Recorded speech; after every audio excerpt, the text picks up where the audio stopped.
The Cardinals signed a player to a minor league contract, and Fangraphs has dropped both the Cardinals' prospect ranks and their power rankings for all of Major League Baseball. That's what we're going to talk about today on the St. Louis Cardinals Daily podcast. My name is Andrew Teuscher, and let's start with that minor league contract that was extended to right-handed pitcher Justin Militello. I'm going to be upfront and say that this probably isn't a player who's going to be making major differences for the Cardinals next year or even years going to the future, but I would be remiss if his name somehow became relevant and I hadn't talked about him here and covered him for you guys. But there's still hope that there could be something going on with his career because Justin Militello is a guy who was signed as an undrafted free agent in 2024 with the Atlanta Braves and didn't have much to show. He had a terrible 7.71 ERA through 27 games, just being in rookie and A-ball, which is absolutely not what you want to see, and being an undrafted free agent where the Braves have zero commitments to you. It's not a good look for a guy, and that's why they cut bait. But Militello found himself going in, trying to get himself better, and he had a pro day at Coach K's academy in Illinois where he worked on his stuff, showed off for MLB teams, and the Cardinals brought him in. It makes sense why the Cardinals were in attendance, able to scoop the guy up, Illinois not being that far from the St. Louis Cardinals facility. So Chaim Bloom's team was able to get there, see what he had to offer, and liked what they saw. So obviously not knowing a ton about Militello, nobody knows a ton about Militello, but reading what we could on what Coach K's Academy has said about him and his projections and his stats that he showed there at his pro day is a elite vertical break on his fastball, one that we haven't seen in many players in all of Major League Baseball. So they're saying his fastball is moving really, really well, and he has a renewed 96 mile an hour heater on that fastball. So he's throwing it harder than he was before, and he's added some more break on it. So it's if a player can throw his fastball well, there's a lot of places he can go, and you don't have to have nearly as good of a repertoire or secondary pitch if you can throw heat. And hopefully the Cardinals can get their hands on him and make him even better with the new technology that the Cardinals minor league systems now have compared to what they used to. I'm not sure if Coach K's Academy has the most advanced of stuff. Maybe they do. I'm sorry, Coach K's Academy, if anyone who works there can correct me in the comment section maybe, but the Cardinals will hopefully be able to bring him in and make more tweaks, because if making some small tweaks already improved his fastball that much to incredible break and better heater, maybe they can work on his command, because that was the issue. He had decent strikeout numbers, about 1 strikeout per inning, but his walks were far too high, about 28 walks in 44 innings pitched. Not what you want to see. Maybe the Cardinals can help fix him up and make him relevant. I mean, it doesn't take much for a guy to be a contributor in the bullpen, and at just 22 years old, it's definitely a guy that's worth taking a flyer on if we can keep working on stuff with him. So the Cardinals make a little signing. We probably won't see him in spring training or anything like that, because the guy hasn't made it of high A ball. I don't think we've given him an NRI or anything like that, a non-roster invite to spring training. So probably won't hear this name for a little bit, but it's something to keep an eye out for as we're watching the season, and the Cardinals aren't competing for much. So watch the young guys, watch the prospects, and Justin Militello, now a name that you guys know that you can watch for in the future. On top of the Militello stuff, the Cardinals prospects that were ranked by Fangraphs, we've seen MLB Pipeline, Baseball America, ESPN, The Athletics, Keith Law, have all been ranking the Cardinals prospects, and Fangraphs is finally doing so as well. And they give an incredible in-depth look at each Cardinals prospects, and I really like what they do. I'm not sure if the other outlets do that. I don't think that ESPN or at The Athletic or MLB Pipeline do this, but the Fangraphs does a cool thing where they'll rate where the guy's tool is right now, and then they'll also project where they think it can get. So they usually end up becoming very conservative on a lot of their prospect rankings, using still the standard FV values, that future value of 20 to 80 that we see all others use, but they're typically more conservative, and I think that can be reflected in the fact that they will show you where they think they can go, so they don't have to put that in too much, whereas they're always assuming prospects will improve, but they'll tell you basically this is where his tool is at right now, this is where it can get. And they broke down a lot of that for the Cardinals' top prospects. It's really worth a read. Go on Fangraphs, find it there. # not a sponsor, but they do incredible stuff there over at Fangraphs, and they don't charge you for it. So take a look at it. The Cardinals prospect ranks are as follow through the top 9. It's worth noting some of these. A lot of it's the same, but there's a couple that stand out. You guys let me know in the comment sections what stand out to you. But the top 9, J.J. Weatherholt, number 1. No surprise. Liam Doyle, no change, number 2. Raniel Rodriguez, still consensus number 3 everywhere, but where he gets really different is Jimmy Crooks is the Cardinals' number 4 prospect. He was number 7 on MLB Pipeline's rankings, for instance. Durangelo Sainja being right behind him and, pretty much on par for everything else. Brandon Clark, 6. Joshua Baez slides down to 7. A player, Yairo Padilla, a guy I need to look into more, is much higher on Fangraphs rankings than he is on any other rankings for the Cardinals. And lastly, Leo Bernal is 9th, all the way down at 9th for the Cardinals. So a couple prospects that Fangraphs isn't as high on, but one prospect that Fangraphs is really high on is Jimmy Crooks.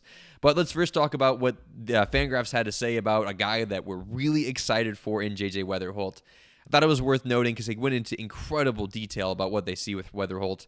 So they gave Weatherholt a 55 FV, a 55 future value, 55 being an above average player, 50 being average, so certainly above average.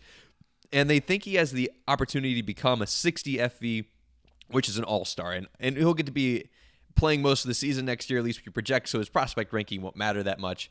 But what they really knocked him for was his fielding. They said everything else everyone has said about his hitting. It's incredible. It's MLB ready. He's one of the best pure hitters in all of the minor league system, and he's ready for the big leagues. But because he is a natural shortstop, he won't get to play there. And they said third base didn't work out so well because of his range limitations and some accuracy issues.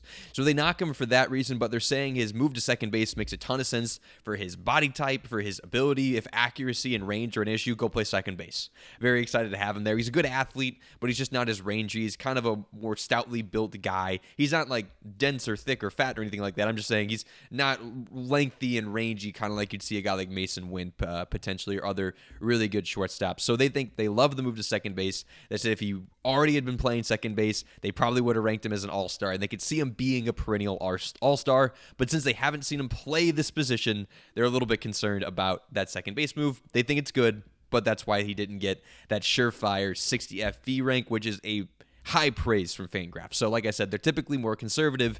They still think Weatherholt is incredible and well-deserving of his very high praise.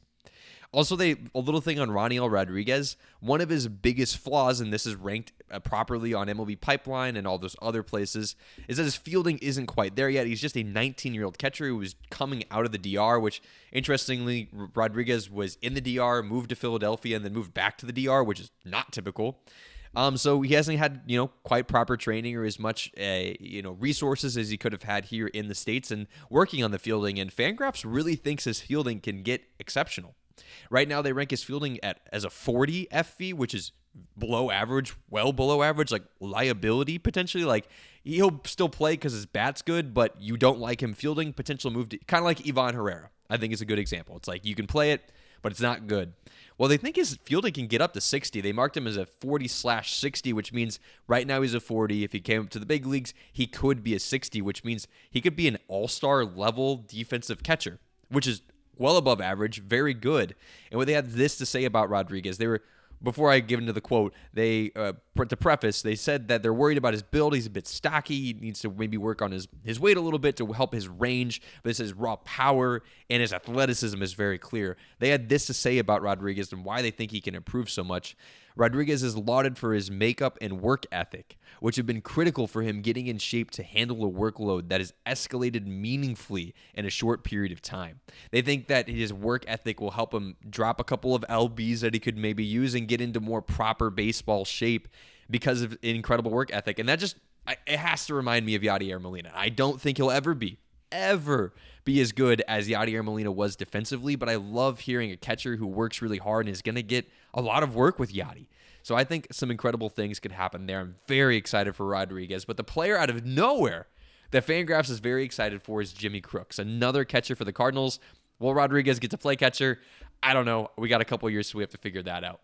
But they really like Jimmy Crooks. Now, it's not for his hitting. They have his hit tool as a 35/40, so he could maybe be a slightly below average hitter, and his power is 40/45, so slightly below average power potentially. So not a good hitter, but they love this guy's fielding.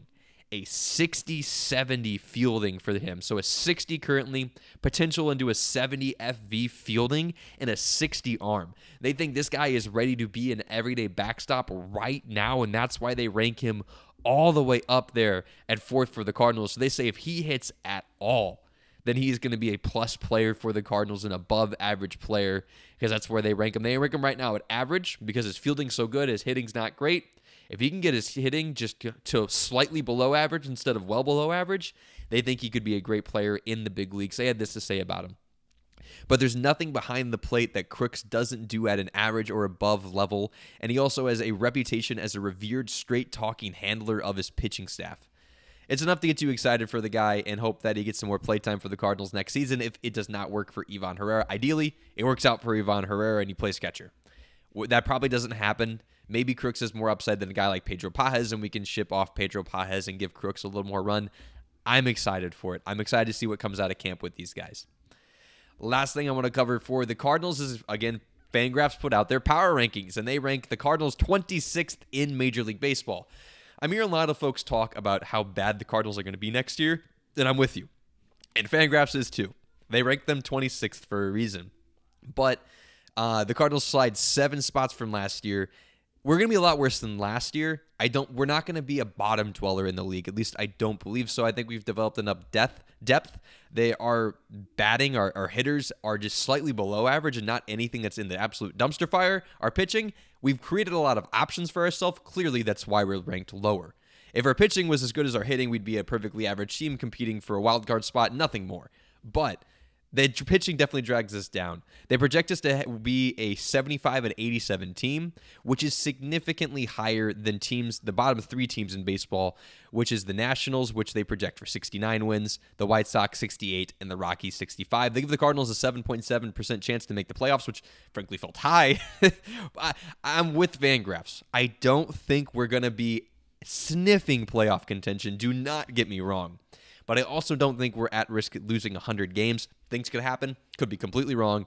But 100 games is a pretty low percentile outcome for the Cardinals. Most likely we win between 70 and 80 games. And that's what Fangraphs puts us at, and I agree with them.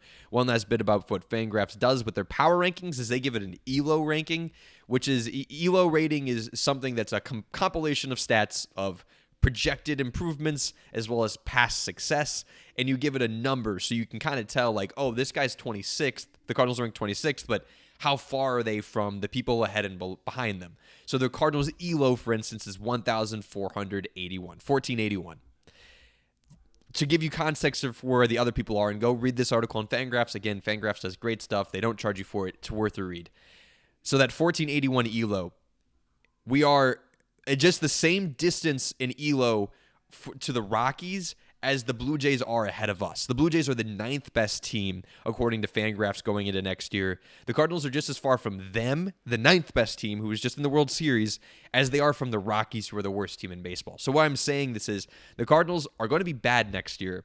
We're not going to be horrible, so bad you can't watch, and it's just record losses. Like, we're doing a rebuild, but the Cardinals have already been producing enough. They're deep enough into producing young talent that we have something that will compete and get us somewhere between, I think, 70 and 80 wins.